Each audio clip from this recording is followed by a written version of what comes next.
Like, speaker in this house. Shut up. Where's the dinner at? Just like, you can't do that.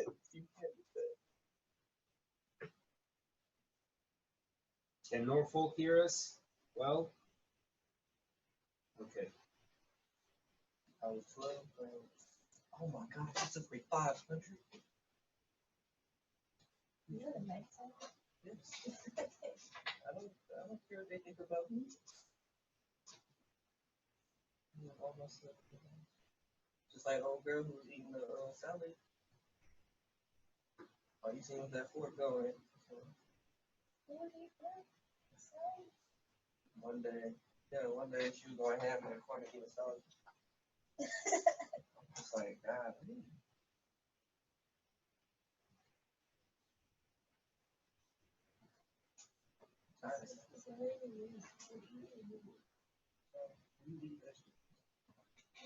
Is there stir fry?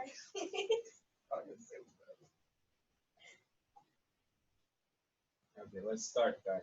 Everyone. So I'll be talking about nanophotonics, another nano application. And good thing is that this is my own research area here. So I've been teaching you how to build things in nanoscale, the general foundations of nanotechnology, but now I'll show you what I've been working on myself here. Okay, so we need to start. Of course, I'm going to skip the first couple of things because I gave you this talk is generally a recruitment talk that I carry out in different universities. I generally start by saying, okay, so what is nanofabrication and how we do that? So they need to see the whole clean room, of course, how we create these devices at the nanoscale. We need the airflow. You guys know all about it now. This is our clean room here at NanoFab, the 10-state clean room. Okay, but the real discussion starts here. So since I'm going to be talking about nanophotonics, I probably need to tell you what photonics was. What is photonics in the first place, or what was photonics in the earlier days? In order to understand that, we need to start with the definition of light, and I emphasize that a lot during the first week, but light is a wave package, and just like the ocean waves, a much simpler wave actually. The physics is very different, but there's one thing still the same, and that's the definition of the wavelength, the peak-to-peak separation, as you guys remember. And the white light that you see on the left here is a combination of all these other lights, the colors on the right-hand side here. So we have like red color down to the UV light, as you know. And in this case, Newton's experiment is carried out, and Newton has shown that the light actually gets dispersed and gets into these different colors. Okay. So now, more about the wavelengths and the scales. You guys know that in the whole wave phenomena, right? This is the whole electromagnetic wave phenomena and the spectrum. Electromagnetic waves, when we consider them, optical spectrum is only here. Is only here, the little spot here, just this occupying this region. Whereas we have the radio waves, we have the microwaves. You fry your pizza with the microwaves, right? Norfolk?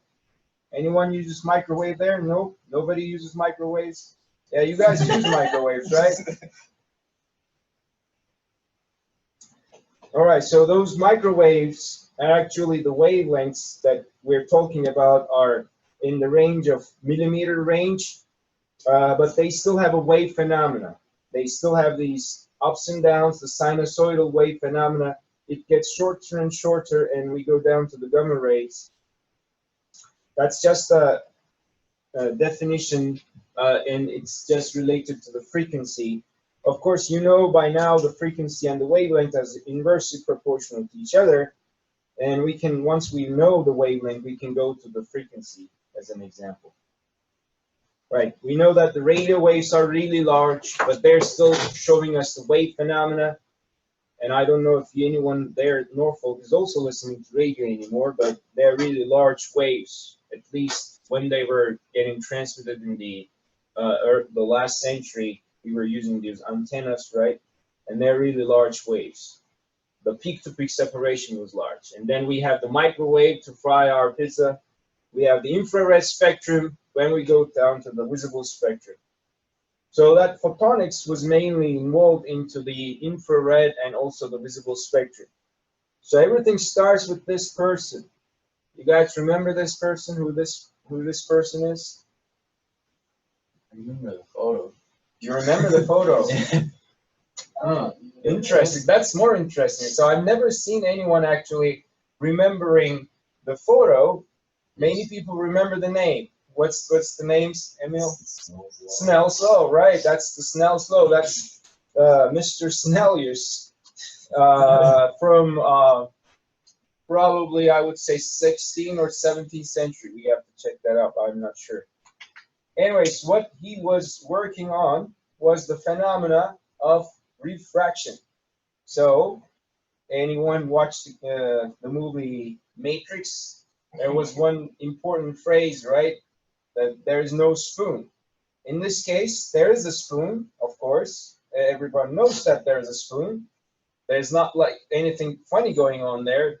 Anyone instinctively knows that, but there's the phenomena of refraction that is governed by this very simple equation, right? N1 sine theta 1 and equal N2 sine theta 2. That means that everything, the trajectory of the light here, the rays, that's how we define it, is governed by the refractive index, N. So if we have two different medium, like water and air here, the rays would be refracted, and that's how we see the spoon being refracted. It's actually a continuous spoon. So there is a spoon there. No.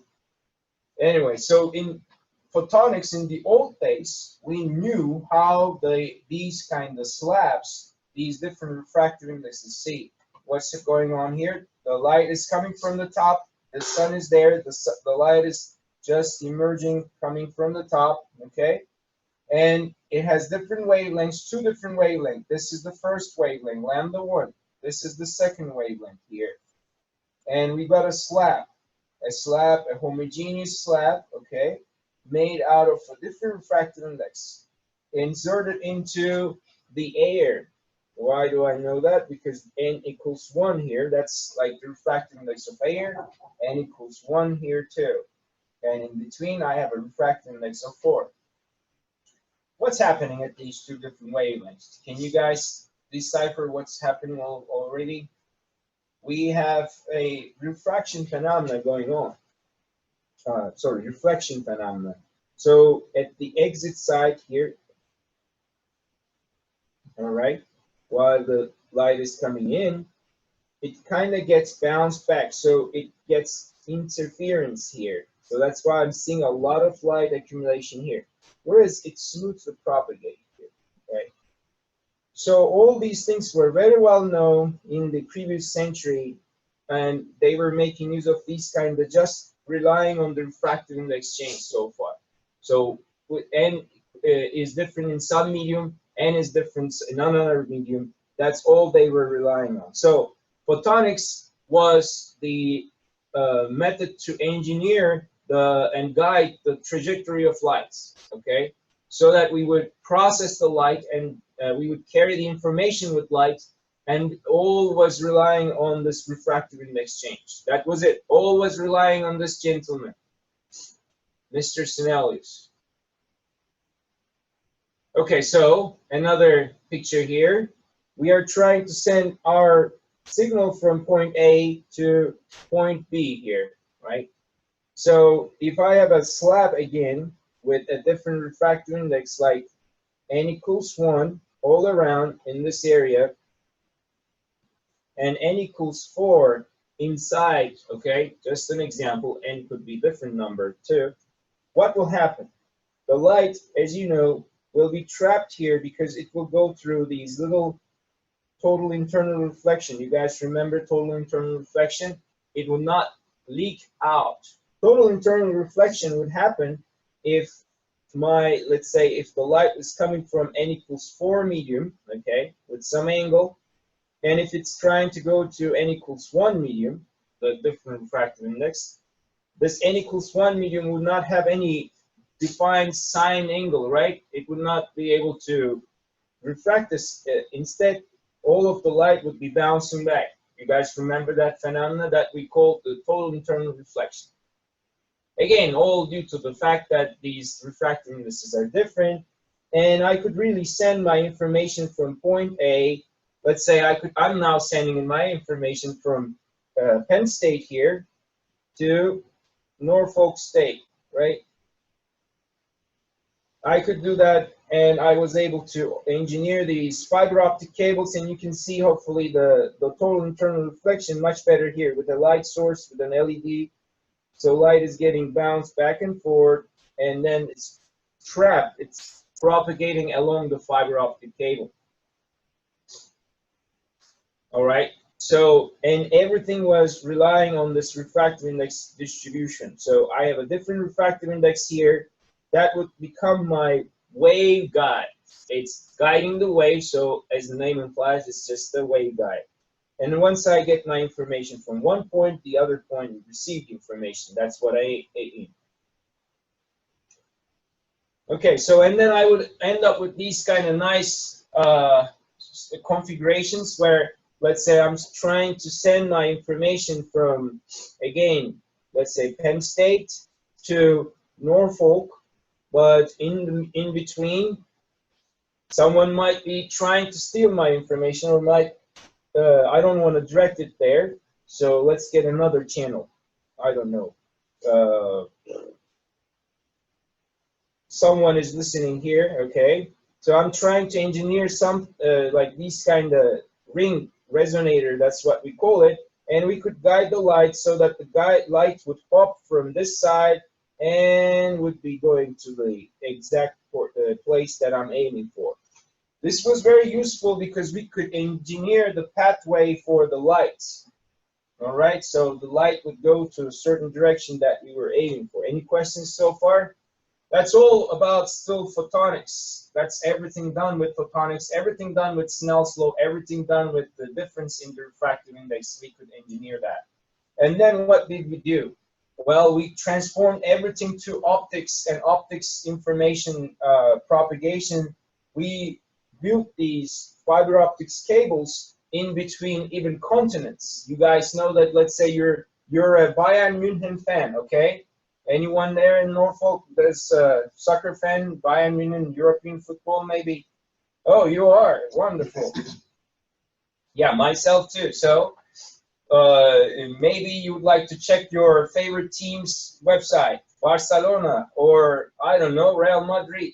So what you would do is you would rely on the information that is like propagating through these kind of channels, these fiber optic channels. Everything was handled like those Ethernet connections are handled by these fiber optic cables that are installed at the bottom of the ocean, okay? So that's good. I now hopefully convinced you how we transmit the light from one location to the other. That's good. But then you would ask, then I would need a receiver on this end and a transmitter on this part. Well, then I would have to build photodetectors. They would be my receivers, okay? So if you remember our discussions, just giving you a clue, but these photodetectors would be your diodes, okay? They are the similar diodes that we looked into, and then we would have light emitting diodes too. That would be my transmitter. So I would have my nice light source, and I have my nice collection means to absorb that light and process that information too. I would have to change that information into electricity, right? I can't just immediately process the light information. You guys agree? So I need to have that processed into something meaningful in terms of voltage. Okay, then these two gentlemen came and they said something new. And I'm quite proud because they're from my part of the geography. This gentleman, he is from Serbia originally. Of course, he's a United States citizen. And this gentleman here is from Greece originally. So they said, let's make peace in Balkans. No, that's not what they said. They said, I wish they said that, of course, but they said something also very intriguing.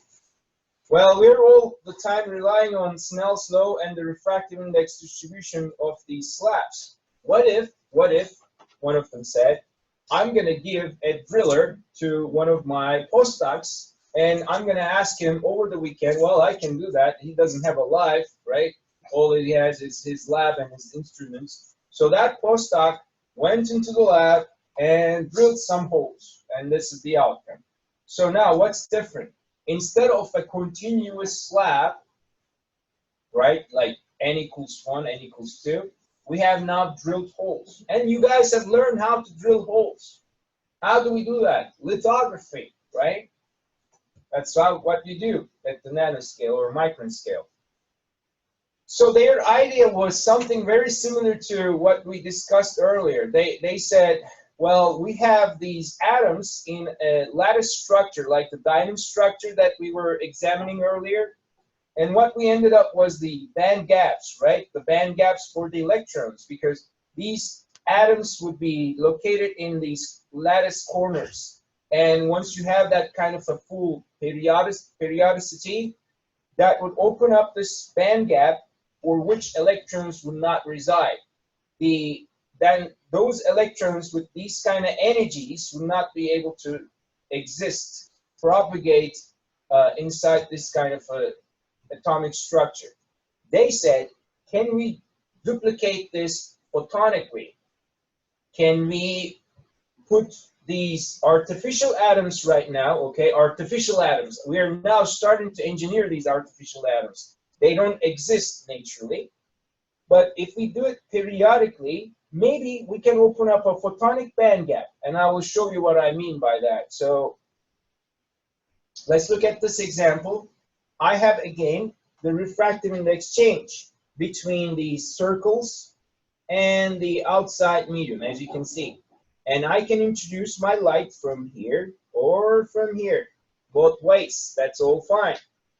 So it's a very similar structure to our, do you remember the silicon? We bonded the silicon, we showed silicon like that, right, on the 2D plane. It's very similar to that. Now, we're not sending electrons. Electrons was there to conduct the current, right? It's not electrons anymore. It's the light now. And we are investigating the propagation of light. And this is what's happened. So for the usual, that's the boring case. So this is very boring. Many people over there may be also bored over the old training, huh? Boring. So that was what was happening. But now, with the periodic function, with those drilled holes, now I have this scattering of the lights, right? And the light is not propagating in the same fashion as before. That's very intriguing. Now let's do one more thing. I will plug that into my fiber optic system. So there's a fiber optic cable here and another fiber optic cable here. This is the transmitting side, and this is the receiving side. And I have drilled my holes. How did I drill my holes? Like the nano patterning methods that we have employed. Like now you guys know nano imprinting, for example, or e-beam lithography, or normal optical lithography, right? And then some etching, reactive ion etching maybe, right? And then I would transmit the light accordingly. So this is exactly what happened when I tried to send my light from left to right. They have looked into the transmission spectrum. So let's look at this. They have seen that, and this part is the transmission. So I will say that this is T. How much of the light that I got? They have seen that for a certain frequency band, okay, so for the certain frequency of the light that I'm trying to transmit, just you can tilt your head a little bit to the left and you will see that I have no transmission. This is 0. I have full transmission almost in this band, full transmission on this band too, so those are band 1s and band 2s, but no transmission in between. And when I also tried to create the band diagrams, if you remember, that was my similar band diagram from semiconductors, I have something very similar. I have a band gap, and in this band gap, I have a forbidden zone. But now the forbidden zone is not for the electrons, not for the electrons. They are for the photons, for the light itself.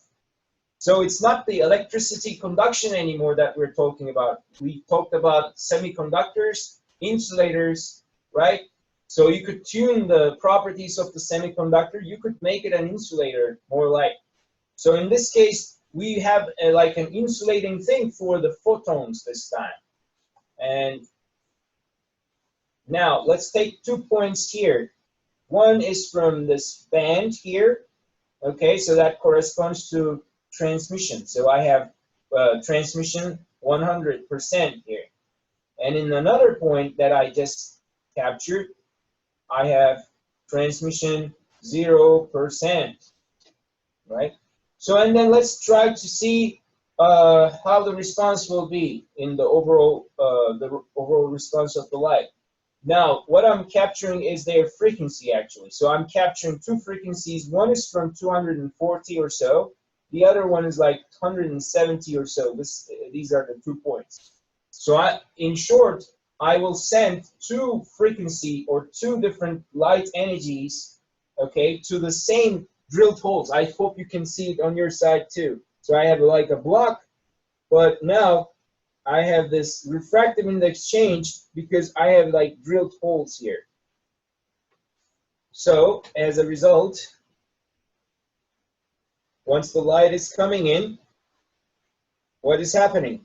At the point where I have no propagation, where I have an insulating material for the light here, there is no transmission here, it falls inside the band gap, and that's what we mean by the band gap, because the light is not transmitted for that frequency. So that's a no frequency, no transmission frequency. And as we switch to the band that allowed the transmission, that's this point, the other point up there. It's this point here. At that point, I have now already obtained my transmission, so I can transmit my light there. This is wonderful because I can make use of this configuration. How? Well, let's go back to the structure. They said, okay, so it doesn't conduct, it doesn't transmit in this portion. It's an opaque material in that portion. What if I just omit drilling holes somewhere? Like say I intentionally create a defect here in the middle, and it's not going to be drilled. This hole will not be drilled here, okay? So what's the response? The response has been, very interestingly, I obtain a very sharp, look at the axis. Now this is again transmission, and this is the frequency. Normally I had a band gap here, remember? But for the crystal structure with no defects meant that I would have band gap here. As soon as I introduce the defect, I have a very sharp band of transmission. You guys must remember this from our earlier discussions in semiconductors too.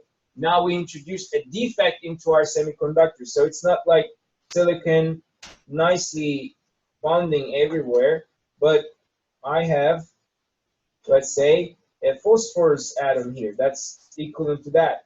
And that phosphorus atom, as a foreign material, is now like kind of acting like a defect structure in the overall crystal. Okay. And what's going to be the outcome? So this is the structure. As I was saying, we intentionally omitted drilling this hole here now in the middle. No hole here. Very interestingly, the light pops into that drilled hole side, and this is the intensity of the light. We call it with I. The light gets increased there. The intensity just gets localized there, and it gets immensely increased. Okay, so let's go one more step. So if we intentionally not create these defects and not drill the holes along the way, like you can see here. Once the light comes in at that no transmission band, this was the no transmission band, remember? Now the light has nowhere to go. It will just follow whatever I'm doing. I can bend it like this. And this is very useful because if you ever work with a fiber optic cable, and if you ever try to bend it like 90 degrees and try to still transmit the light with the fiber optic cable, you would see that the fiber optic cable would give you a lot of leakage here at the corner. It would leak tremendously, and then you would lose a lot of light. It would just, the laser light would leak out. With this configuration, it cannot. Why? Because once the light is going through this side, it's going to say, oh, I can't reside in here because that's still the band gap for this light here, for this frequency of the light. And I can do more. I can say, oh, I'm going to open up this portion too, right? I'm going to continue creating intentional defects there in the crystal structure, so the light will be transmitted 50-50 in both directions. Great. What will happen if I send my light here still, but if I now do not create the crystal here? See, I did not create the crystal in this portion. Well, the light immediately starts leaking again because I don't see that nice band gap for this light here again, because the band gap is created whenever I have these nice crystal periodic formations. If I omit doing that, I go back to the leakage again. And the good thing is I can never do that easily with the fiber optic cable. So this is just a simulation that is showing you with the refractive index so change. So let's say that you have a slab here that has a T shape, okay? And this is all air. This is air. This is air. This is air. And I have a slab here, a T slab. So you see, I don't have that kind of nice guidance here. So that just said guys themselves to each other, wow, the Serbian guy and the Greek guy said, we open up a new research field here. And that's what they call the photonic crystals instead of the nice crystals that we have in for electronics, right? Where do we see these photonic crystals in nature? Well, we see them on like the wings of this butterfly, this blue morpho butterfly. Once you look at the wing under the scanning electron microscope, you see these nicely drilled holes. Evolution has driven this butterfly wing to obtain these kind of drilled holes. Okay, and then if you take a cross section and if you examine that electromagnetically with simulations, okay, that's a little more boring side, I would say, you would see that the blue color is getting reflected back because it is again a photonic crystal. Because once you get the intersection like it's shown here, you see that it's a periodic refractive index change. That's like a staircase, right?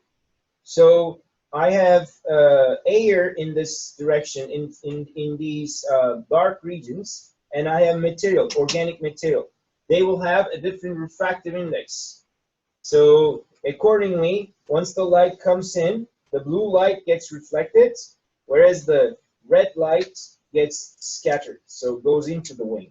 And what color do I see this blue morpho? Well, I see the blue morpho having blue color because that's the color that is reflected back, right? So I see blue color here on the blue morpho, and I also see that the physics, the light interaction with these periodic arrangements should also reflect back the blue color and should just scatter, should get rid of the other colors. And this is called kind of what we call the biomimicry.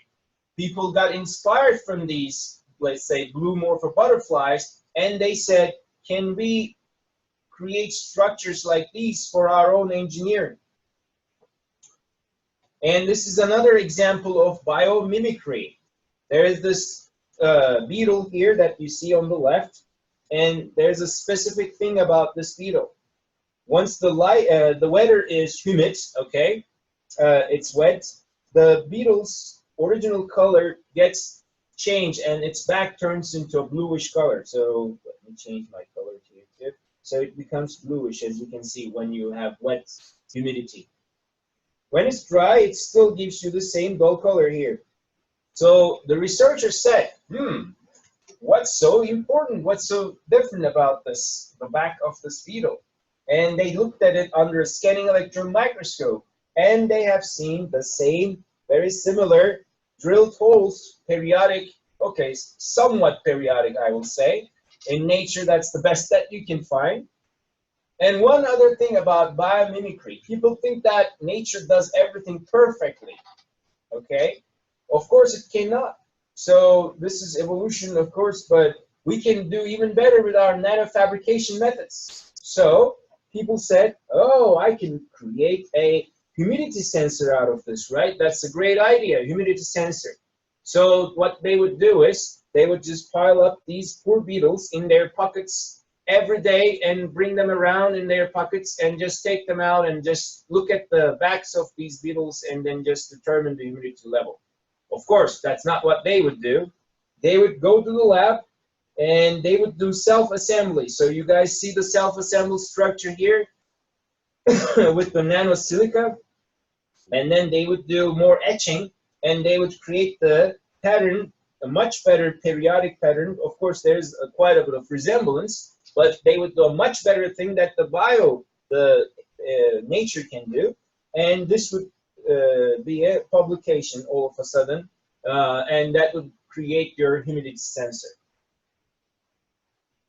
So in a very similar way, the photonic crystals here, they reflect back the blue color while they do not touch the other part of the spectrum, okay? The blue color gets reflected back when there's humidity.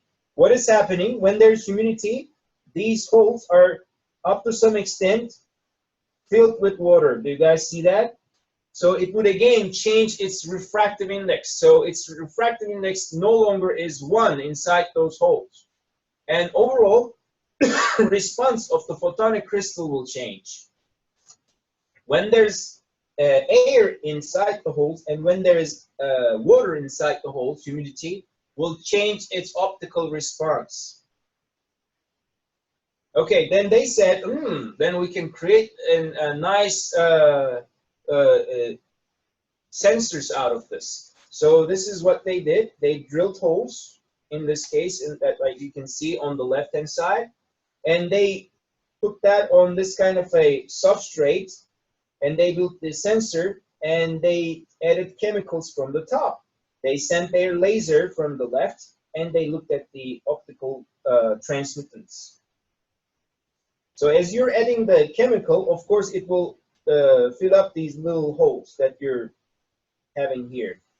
Or it would still reside on the surface, and that will also alter the optical response. So if these holes are smaller than 1 micrometer, they would not be filled perfectly, okay, because of the surface tension. But the liquid would still reside on the top, and that would also alter the optical response. So this is what they ended up with.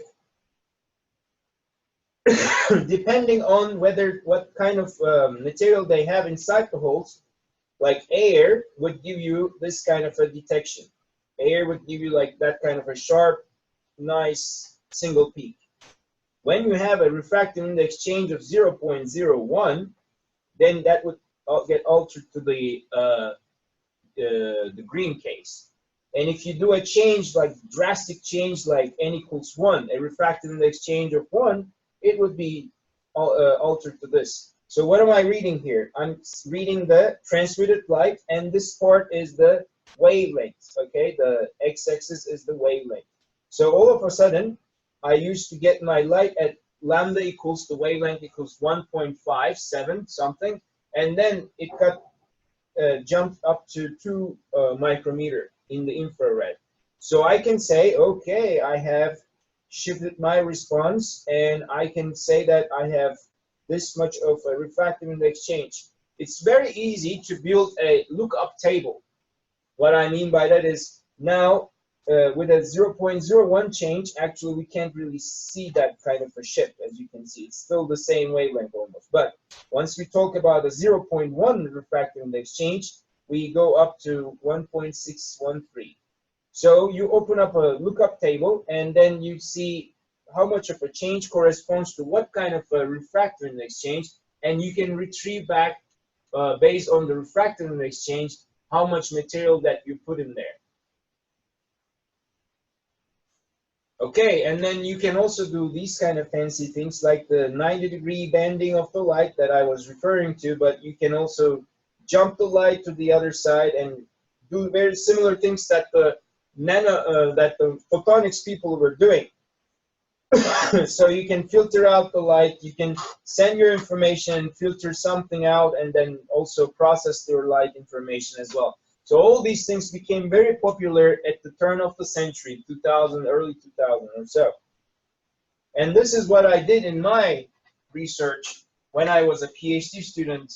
I hope you guys will also pursue at least a master's degree. But so what I did was I also created this lattice configuration, as you can see hopefully, and then I send my light from the bottom.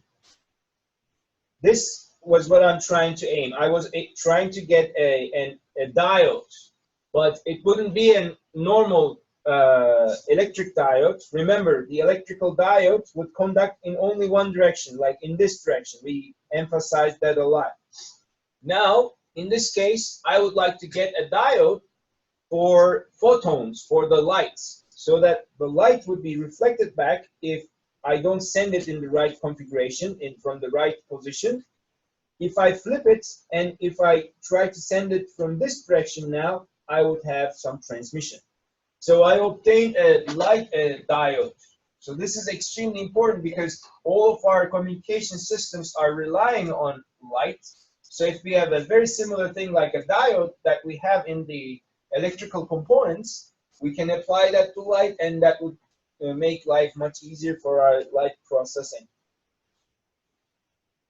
Okay, so a lot more has been done. Now let's think about more detailed thing called topology, but I will make it very, very simple for you. What is topology? So in the most simple way, let's go back to the spoon. There's a spoon again here.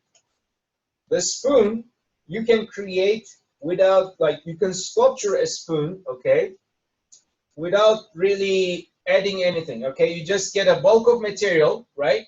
You don't need to add anything else. You can just shape the spoon with your fingers. But a spoon does not have the same topology with a coffee cup, because the topology will change, because you cannot create a coffee cup by just shaping the bulk material. You need to attach a little bit of a handle here, right? So that little handle will alter the topology, and we'll say, okay, oh, these are different topologies.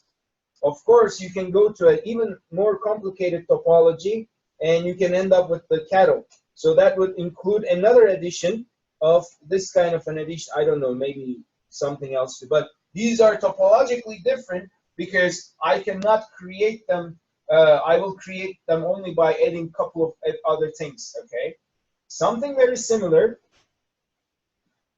I can change the topology of these photonic crystals. So I can make them like my spoon, and I can make them like my coffee cup. Why am I doing that? Because I would like to, again, the main idea is to transmit the light, engineer the trajectory of the light. Here is my light source. And here are the magnetic fields that I'm applying to this crystal. You see, I'm applying a positive magnetic field and a negative magnetic field here. That breaks the topology. Normally, what do you expect when you put a light source here? You expect that it would go equally in both directions, right? That's what you would have. No doubt, you wouldn't have a preference, but if you apply this external field, okay, in a very intelligent way, you can break the topology that exists in the nature, and you can force the light to go in only one way. All right?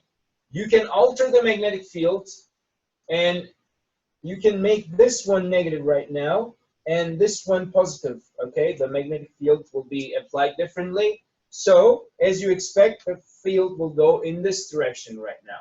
These are all simulation results, and that's what I do.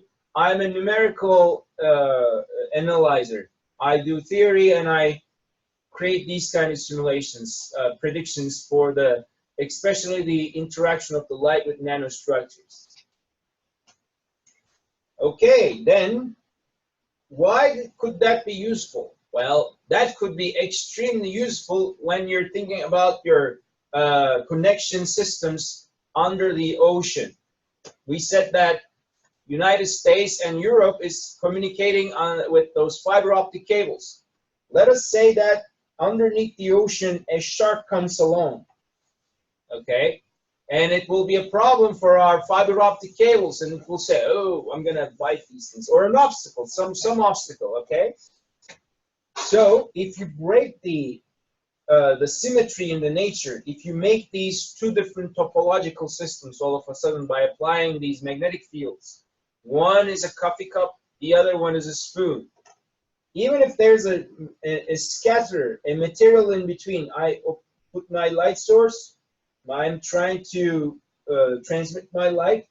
What would happen normally is, if I didn't break the symmetry, if I didn't apply these magnetic fields, the scatterer would just scatter all the field. I would be lost, losing all this field, okay? It would just be lost. But thankfully, I have now made sure that the light would nicely, without any scattering, would still follow my projection in this direction. So, what does that mean? Even there's a shark in the ocean, no problemo for me. I can still guide the light nicely. All right, so how can I use these photonic crystals? Well, they're already in use. So you know your fiber optic cables, once you cleave them, they will look more like this. Like you have the fiber cable, you have like a jacket underneath and a cladding. All these are because you have a refractive index change. Just similar, the same 400-year technology. I hope you guys understand it now. It's the same Snell's law, and I have a high refractive index here and a lower refractive index as I go to the outer shells. So now they said, what if I drilled some holes inside that little fiber optic cable? Then I can confine and I can guide my light much more intelligently. So you see the halo core, for example. These fiber optic cables are suffering a lot from losses. So if I confine my light in that little area, because now everything is controlled by photonic band gaps, and I have the full control, full confinement control over the light, I will not have that much of a drastic loss problem anymore. So I can propagate my light much more efficiently. So these fiber optic cables are in the market. They are still a little bit more expensive than your normal fiber optic cables, but they are extremely useful because they don't belong to the same 400-year technology of coming from Snell's law. They are using a band gap creation just like your electrical devices, but for the light now. So the light cannot reside at any energy or any frequency, but you have the ultimate control to confine, to get rid of the losses for the light. So the ideal thing would be like, this is your air hose inside your fiber optic cable. If you can guide the light in this little area, and that's what you're seeing here, the intensity of the light, that would be super fantastic because now the light is being transmitted inside the air, right? This is drastically different from what Mr. Snell is doing. We have the core, and that has the high refractive index. Optically, all these materials are lossy, so they will present a lot of losses. So if you replace this light confinement and light transmission from the core, the high refractive index material, the lossy material, to an air gap like this one, that would be the ideal case, because air does not have any losses, as you guys know, and that would give us a beautiful transmission with minimal losses. All right, now we covered the photonic crystals. I will touch the metamaterials in the remaining time, however time we might have. So metamaterials. So whenever you're presented a notion, always go and check what this adds up to, what really this means. Metamaterials. Meta, coming from Greek, means beyond. These are materials that do not exist in nature, okay? Very similarly, like the same Serbian and the Greek guy, they said, maybe we can create atoms and meta-atoms this time, and then we can build up our structure for optical design. So, what do these metamaterials have? Well, every material, as you might have heard, have these two important properties in terms of light. One is the dielectric constant epsilon, right? That's the dielectric constant epsilon. The other one is the magnetic permeability for the material mu, okay? So every material has a dielectric constant and a magnetic permeability, epsilon and mu. The thing that you might not have heard is that the multiplication of that gives you the refractive index, and the square root of that gives you the refractive index. So a lot of those materials that you guys know, like glass, relies here, where the refractive index is plus because it's a positive number, because both the dielectric constant and the magnetic permeability are also positive numbers, okay? And their multiplication gives you a positive number too. Whereas the opaque materials, the absorbing opaque materials, have a different condition. They have the dielectric permittivity and the magnetic permeability. One of them is going to get a negative number. So in the case of metals, for example, metals are opaque, right? They do not transmit the light. Why? Why do they just die out, kill the light that is going through? It's because their dielectric constant is a negative number, okay? And once you multiply a negative number with a positive number and take the square root, it will become an imaginary number. So your refractive index will become an imaginary number, all right? It's very similar for the case where you have magnetic permeability negative and dielectric permittivity positive too. So that will again become opaque. So people were all aware of these three quadrants. They knew that they had glass, they had metals, and they had magnetically active materials in the fourth quadrant. So these were all well known.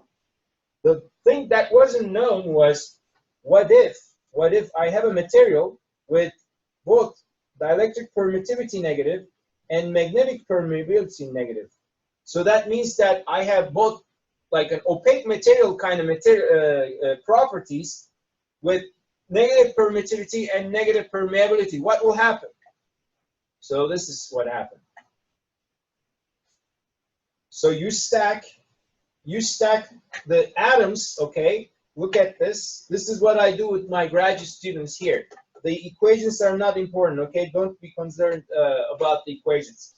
I'm trying to show you the general idea. We are stacking atoms. We are creating the atoms one by one, and this would be my one atom. That is made out of a material that I can find from nature. Nature provides me with a material that has a negative permeability. The nature also provides me a material that has negative dielectric permittivity. What if I just glue them together to create my, what we will call a meta-atom, okay?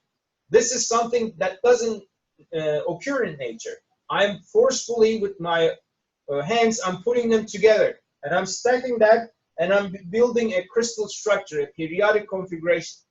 What would you expect if I send the light from the left? So you know that negative permeability or negative permittivity, when you have them, the light should not go through, right? It should be opaque, right? So this is very strange. This is what they found. And this is what I expect my graduate students to calculate. Once you put them together, you have a very good transmission for a certain frequency band. All right, so that should be very striking. I put two things together that are supposedly not transmitting the light by themselves. So I put a little metallic sheet here, for example. I put a little metallic sheet, a very tiny metallic sheet, and put another one here, and I put something that is magnetically not transmitted too. But once I cascade them, they become opaque. They become transparent all of a sudden. That should be very striking for you. And that is what the metamaterial is. And ta-ta! This is what actually this guy told about it in 1967 or 8. His name is Dr. Vesalago, and I had the privilege to actually meet with him too in Germany. He's still giving seminars. He's the godfather of the field of metamaterials. He said in those days, I will open up the curtains there, and I will just by theoretically propose another kind of material that will have both the dielectric permittivity and the permeability negative.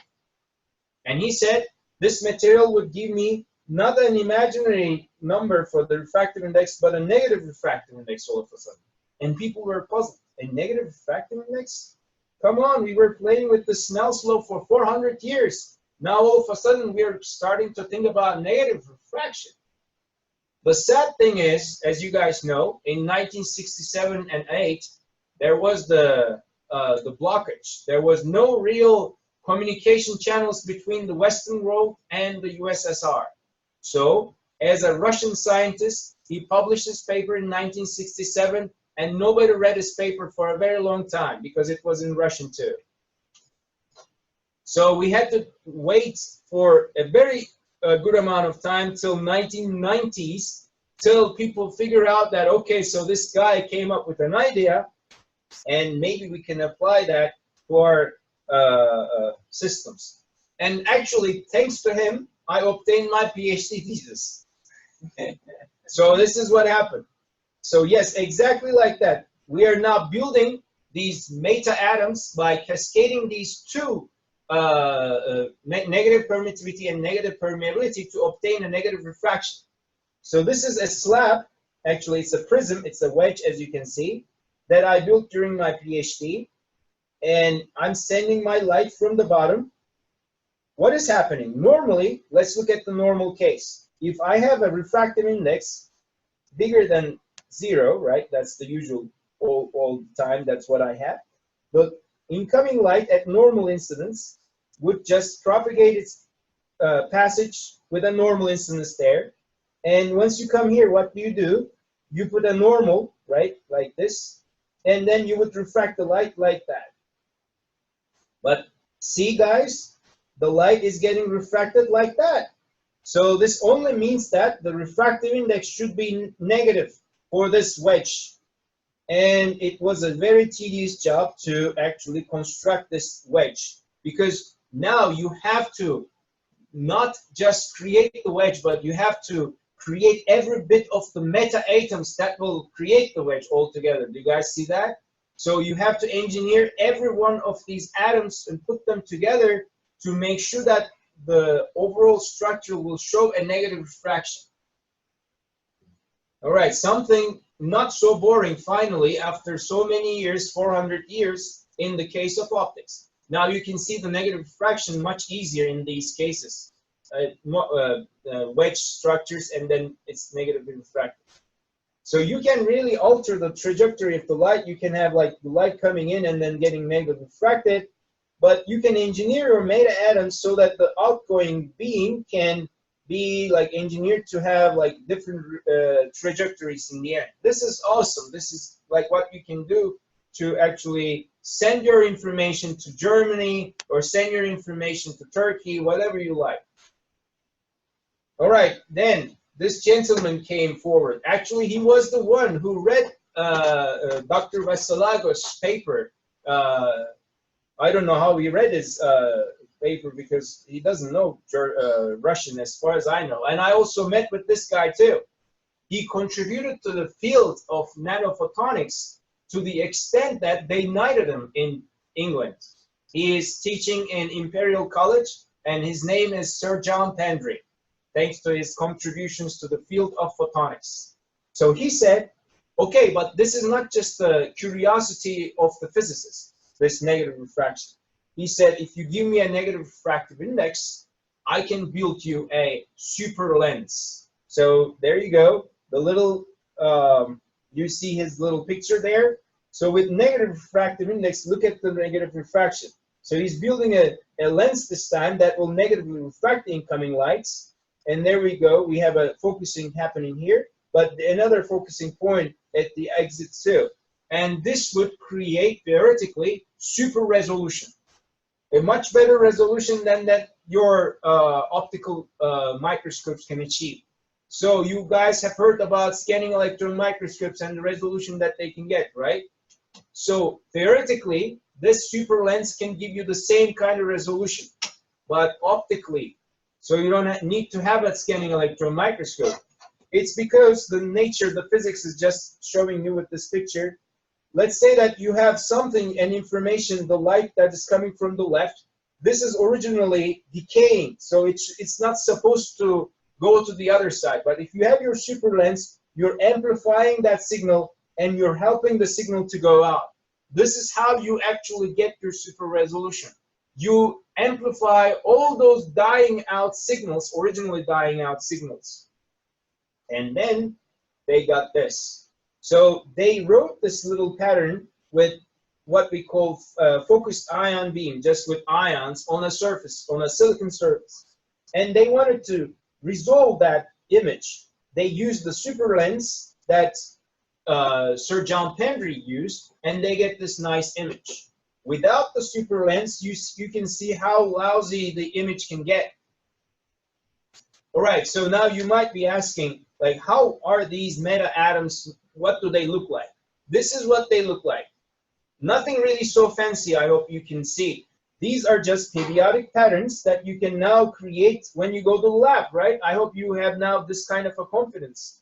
These are like metallic depositions. Let's say I'm depositing gold, but periodically, like little metallic rods sitting on the horizontal plane, or a fishnet structure, like you can see here. That is, again, periodically created.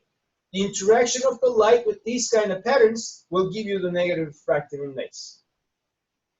The idea is to actually do an optical imaging even of the DNA that Terry was talking about.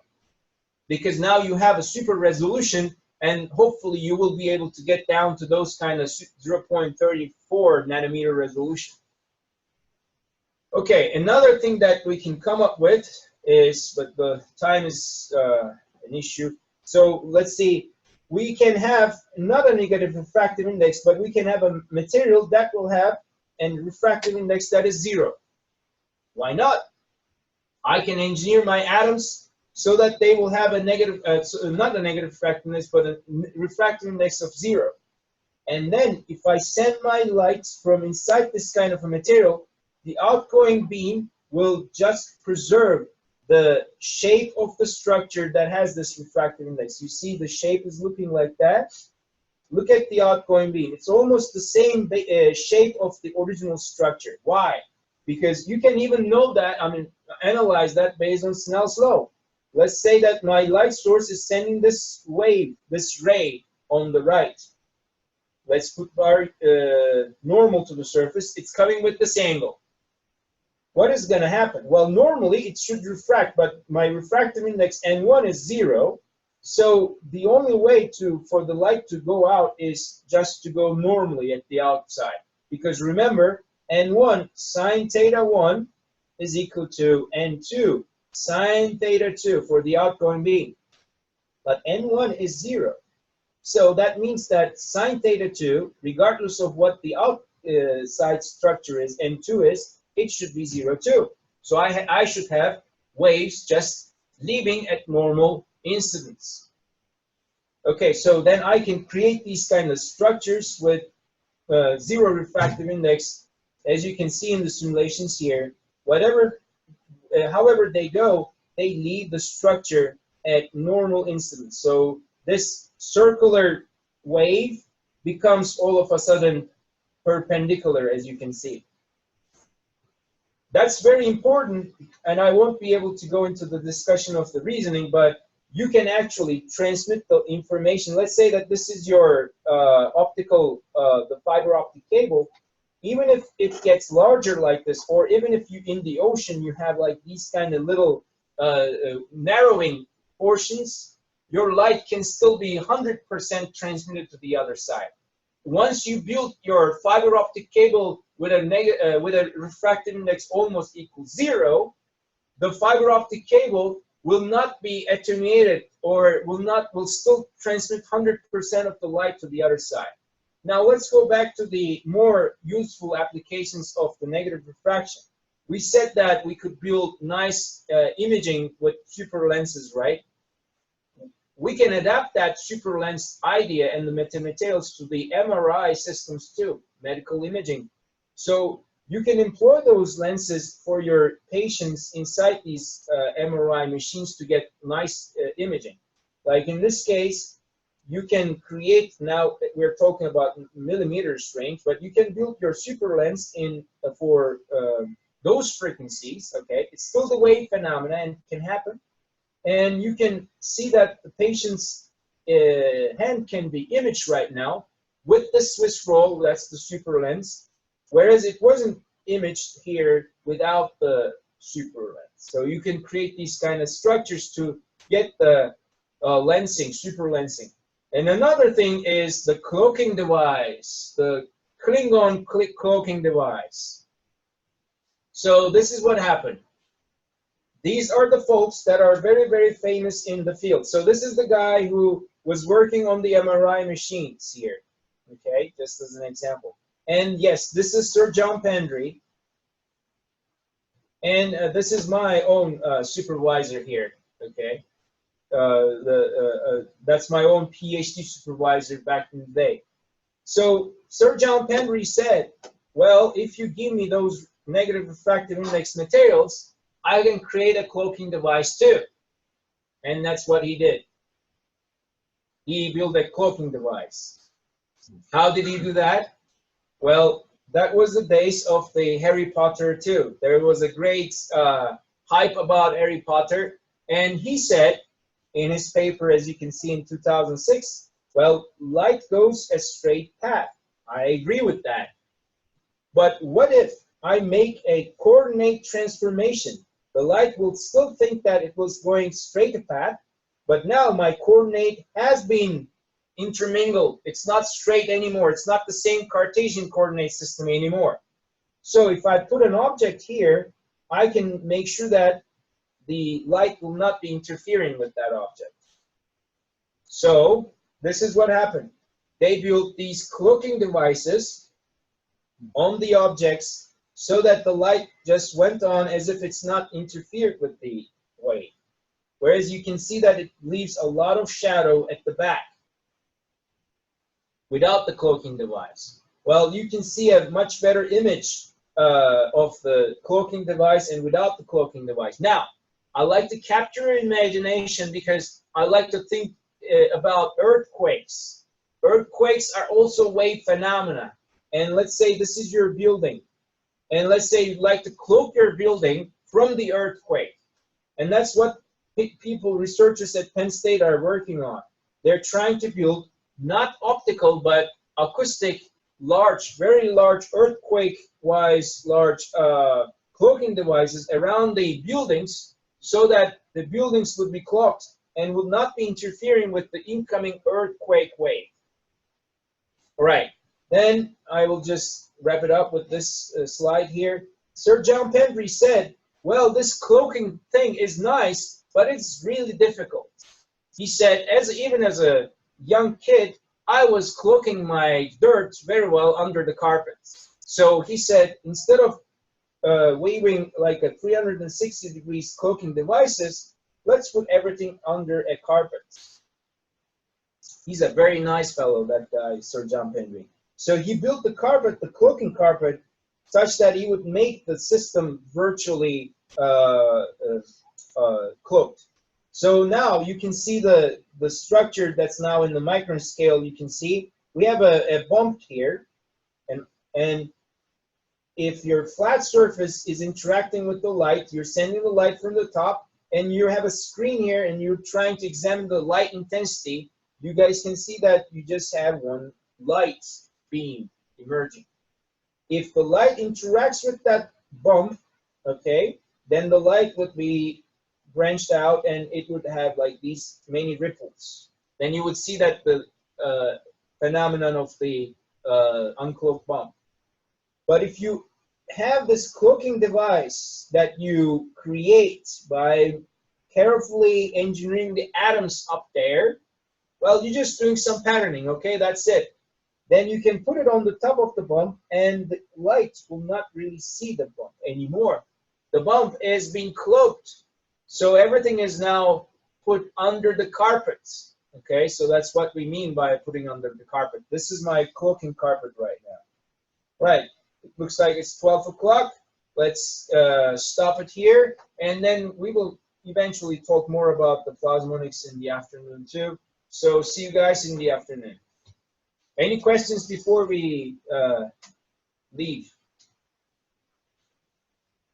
Any questions here in this setting?